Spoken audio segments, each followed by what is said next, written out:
माँ की खिदमतों का बदला दे सकता है, माँ के प्यार का सिला दे सकता है। अर्ज की गई कि मैं अपनी माँ को अपने कंधों पर उठा करके हज करवाया है और साई और काबतुल्लाह का तवाफ कराया है, और हालत ये थी कि अगर चट्टान के ऊपर गोश्त का एक टुकड़ा डाल दिया जाता तो वो भी भुन के कबाब बन जाता। इतनी गर्मी की शिद्दत थी।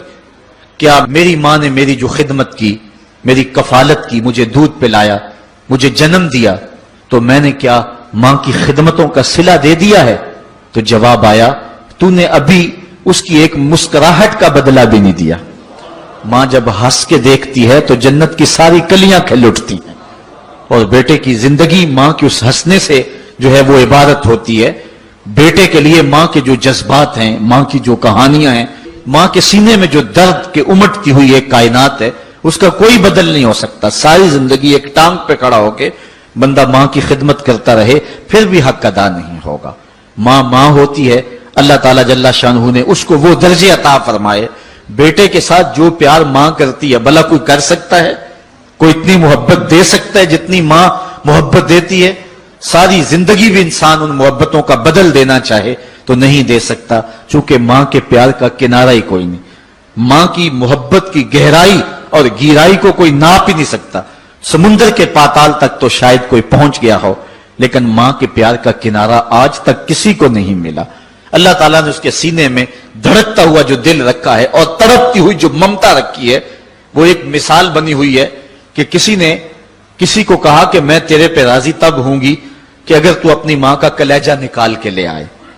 तो उस बदबख्त ने अपनी उस महबूबा की ख्वाहिश को पूरा करने के लिए इस अकदाम की तैयारी भी कर ली, और जाके मां का सीना चीरा और उसका कलेजा निकाला, और अपनी उस महबूबा की खुशनुदी के लिए तेज तेज आ रहा है कि मैं उसको दिखाऊं कि मैंने ये कारनामा भी सरंजाम दे दिया और ये चोटी भी सर कर ली है। तो तेजी से आ रहा था, रास्ते में ठोकर लगी।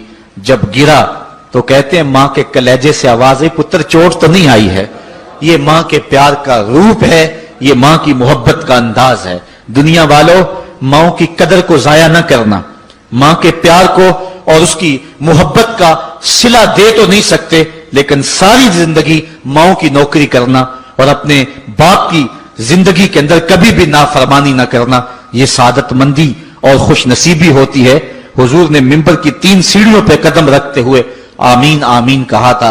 तो बाद में पूछा गया, हुजूर आपने हर सीढ़ी पे कदम रखते हुए आमीन कहा, तो ये क्या माजरा था? फरमाया, जिब्रील आए थे, उन्होंने मुझे कहा था उस शख्स की नाक खाक आलूद हो जो माह श्याम रमजानुल मुबारक को पाए और फिर कसरत इबादत से अपनी बख्शिश न करवा सके। तो मैंने आमीन कहा। फिर कहा, उस शख्स की नाक खाक आलूद हो जो वालिदैन को बुढ़ापे में पाए और जन्नती ना हो सके उनकी खिदमत करके। तो मैंने आमीन कहा।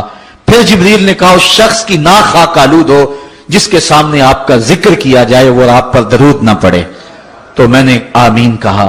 तो वो शख्स कितना बदनसीब है जो वालिदैन को नाराज कर लेता है।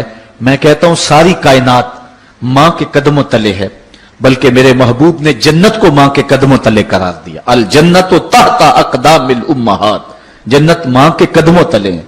मां इतना प्यार करती है कि जिसका किसी तराजू पे तोल नहीं हो सकता, और उसके प्यार का सिला बदला सारी जिंदगी खिदमत में भी गुजार दें फिर भी नहीं दिया जा सकता। अल्लाह ताला जल्ला शानहू ने ऐसा रिश्ता मां की सूरत में पैदा किया है, जन्नत की छांव का दुनिया के ऊपर रूप है मां की जात। जन्नत की घनी छां है मां का वजूद, और अल्लाह ने अपनी रहमतों को अगर कोई सूरत दी है तो वो मां का रूप है।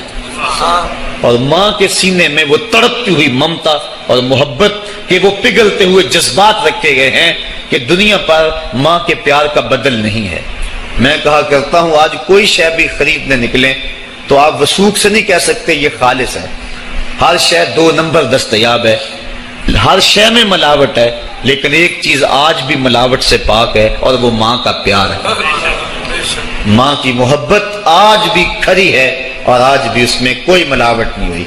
बच्चा बूढ़ा भी हो जाए लेकिन मां के लिए वो बच्चा होता है। मां की दुआएं उसी तरह उसके लिए होती हैं, और बच्चा आगोश मादर में आकर फिर तिफले सादा रह जाता है। ये मां का प्यार और मां की मोहब्बतें ایک شاعر نے ماں کی محبت کا نقشہ کھینچتے ہوئے کیا خوبصورت بات کہی. وہ کہتا ہے مدت ہوئی میری ماں نہیں سوئی تابش، میں نے ایک بار کہا تھا مجھے رات کو ڈر لگتا ہے. کہا سحری کے وقت میں نے ایک بار اٹھ کے رات کو چونک کر کہا تھا مجھے رات کو ڈر لگتا ہے.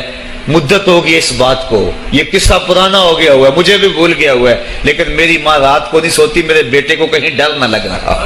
یہ ماں کے پیار کا روپ ہے. علامہ اقبال جب ان کی والدہ انتقال کر گئیں تو وہ دیار غیر میں تھے، تو اس وقت انہوں نے ایک طویل مرثیہ لکھا اپنی ماں کی یاد میں، جس کا عنوان ہے والدہ مرحومہ کی یاد میں. اس کے اندر لکھتے ہیں آہ اب وطن میں ہوگا کس کو میرا انتظار، آہ وطن میں ہوگا اب کس کو میرا انتظار، کون میرا خط نہ آنے سے رہے گا بے قرار، آرزو لے کر تیری خاک مرکت پہ آؤں گا، اب دعائے نیم شب میں کس کو میں یاد آؤں گا. کون پچھلے پہر اٹھ کے دعا کرے گا؟ ہر ایک سے کہنا پڑتا نا جناب دعا کرنا، مولوی صاحب سے بھی عرض کرنا پڑتا حضور دعا میں یاد رکھنا، پیر صاحب سے گزارش کرنا پڑتی ہے جناب مجھے دودھ دودھ راتوں میں اور چاندنی چاندنی راتوں میں مجھے یاد رکھنا. حاجی کو معتمر کو کہنا پڑتا جناب دیار حرم میں جا رہے ہو اور دیار حبیب میں جا رہے ہو وہاں مجھے دعاؤں میں یاد رکھنا، سین حرم میں بھی اور جالی کے سامنے بھی. ہر ایک کو کہنا پڑتا ہے کہ مجھے دعاؤں میں یاد رکھنا. کبھی ماں کو بھی کہنا پڑا کہ امی دعاؤں میں یاد رکھنا. ماں کے ہاتھ ویسے اٹھے رہتے ہیں، اور جب ماں کے ہاتھ اٹھ جائیں اجابت کے سارے دروازے کھل جاتے ہیں. میں نے پڑھا کتب حدیث میں جو دعائیں رد نہیں ہوتی ان میں سے ایک ماں کی دعا ہے. جب ماں ہاتھ اٹھا دے تو جنت کے سارے دروازے کھل جاتے ہیں. اور یہ لازمی نہیں ہے کہ ماں رابعہ بصریہ ہو تو پھر ہی اس کی دعا قبول ہوتی ہے. اپلے تھاپتی ہوئی ماں اور لیپا پوتی کرتی ہوئی ماں جو ہے وہ مٹی سے بھرے ہوئے ہاتھ اٹھا دے تو اللہ ان ہاتھوں کو بھی خالی نہیں موڑتا. ماں جب بولتی ہے تو اس کے لہجے میں جبریل بولتا ہے. ماں جب مسکراتی ہے لگتا ہے جنت کی ساری کلیاں کھل اٹھی ہیں. ماں کے چہرے کی رونق اور ماں کے چہرے کی جو ہے وہ خوشی بیٹے کے دل کو حقیقی قرار اور حقیقی تسکین دیتی ہے. جو ٹھنڈ ماں کے ساتھ نصیب ہوتی ہے وہ کائنات میں کسی اور جگہ پہ نہیں ہے. جو گھنا سایہ ماں کے دامن میں ہے وہ کسی اور جگہ میسر نہیں ہو سکتا ہے. وہ کیا کہا تھا کسی نے کہ 5 اسٹار ہوٹلوں میں کھانا کھانے میں وہ لذت کہاں جو چولہے پر بیٹھ کے ماں کے ہاتھوں سے پکی ہوئی چپاتیاں کھانے میں آتا ہے. عالی جناب حضرت صاحب کیا کیا اسٹیٹ سیکرٹری نام لیتے ہیں لیکن وہ لطف کہاں جو ماں اوئے ببلو اوئے پپو اور اوئے مٹھو کہہ کے پکارتی ہے. جو مٹھاس ان لفظوں کے اندر ہے وہ بڑے اور بھاری اور بھرکم الفاظ اور خطابات کے اندر کہاں ہے. اونچی کرسی پہ بیٹھنے کا وہ لطف نہیں ہے جو ماں کے قدموں میں بیٹھنے کا ہے. اللہ نے ماں کے روپ کے اندر ایک محبت اور ایک الفتوں کا ایک ایسا دریا دیا ہے کہ جس کے اندر انسان جب جاتا ہے تو اس کے دکھوں کے سارے میل دھل جاتے ہیں اور وہ بالکل آسودہ ہو جاتا ہے. یہ ماں کا روپ ہے، یہ ماں کا پیار ہے. تو ماں کا بچھڑ جانا، اس دنیا سے چلے جانا، یہ ایسے ہی ہوتا ہے جس طرح کوئی بندہ گھنے سائے میں کھڑا ہو تو اچانک اس کو دھوپ میں کھڑا کر دیا جائے، پھر اسے پتا چلتا ہے کہ کتنا گھنا سایہ تھا. جس طرح درخت ساری دھوپ اپنے اوپر سہتا ہے اور جو اپنے نیچے کھڑا ہو اس کو ٹھنڈک دیتا ہے، اسی طرح ماں باپ سارے دکھ اپنے اوپر سہتے ہیں لیکن اپنی اولاد کو ٹھنڈک پہنچاتے ہیں.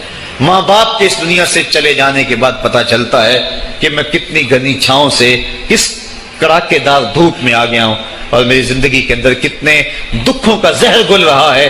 جو زہر پہلے ماں ہمارے قریب نہیں آنے دیتی تھی، جو باپ ہمارے قریب نہیں آنے دیتا تھا، وہ اپنی باہوں میں اور اپنے سینے میں ان غموں اور دکھوں کو سمیٹ لیا کرتے تھے. تو ماں کا بچھڑ جانا، ماں کا اس دنیا سے چلے جانا، یہ بہت بڑا سانحہ ہوتا ہے.